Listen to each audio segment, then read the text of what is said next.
आपण पाहत आहात तेज1 न्यूज चॅनल. सत्य, विश्वास आणि निर्भीड पत्रकारितेचा एकमेव, जनतेसाठी जनतेचा आवाज. प्रत्येक बातमीवर तेज न्यूज. तारदाळ येथे दिव्यांगांच्या शिक्षणाचा नवा आशेचा किरण. आई शिरकाई दिव्यांग मोफत शालेय संस्था, नियोजित जागेचा शुभारंभ. तारदाळ दिनांक 14 जानेवारी 2026 रोजी येथील ठाकरेनगर परिसरात दिव्यांग मुलामुलींच्या शिक्षणासाठी एक ऐतिहासिक आणि आशादायी पाऊल उचलले गेले आहे. स्वराज्य ग्राहक न्यायनिवाडा समिती, दिल्ली संचलित आई शिरकाई दिव्यांग मोफत शालेय संस्था या महत्त्वाकांक्षी उपक्रमाच्या नियोजित जागेचा शुभारंभ उत्साहात व भावनिक वातावरणात पार पडला.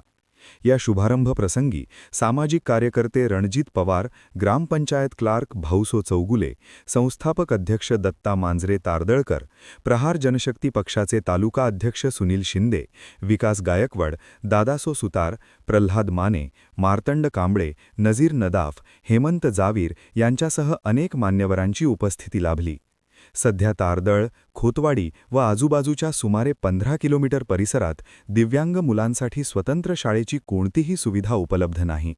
त्यामुळे अनेक दिव्यांग विद्यार्थ्यांना शिक्षणासाठी बाहेरगावी जावे लागत होते.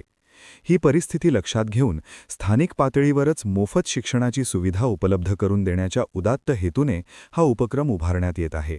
या नियोजित जागेच्या उद्घाटनामुळे दिव्यांग पालकांच्या डोळ्यात आशेचे अश्रू तर मुलांच्या चेहऱ्यावर नव्या स्वप्नांचे हास्य पाहायला मिळाले.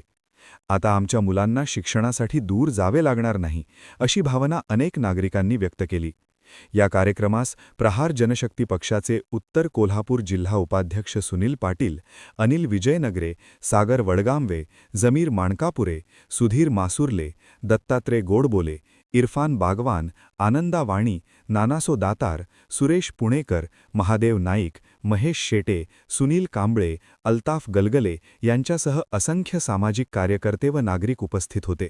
लवकरच या शाळेच्या प्रत्यक्ष कामास सुरुवात होणार असून दिव्यांग विद्यार्थ्यांच्या शिक्षण, आत्मविश्वास व स्वावलंबनासाठी ही संस्था एक आधारस्तंभ ठरेल, असा विश्वास उपस्थित मान्यवरांनी व्यक्त केला.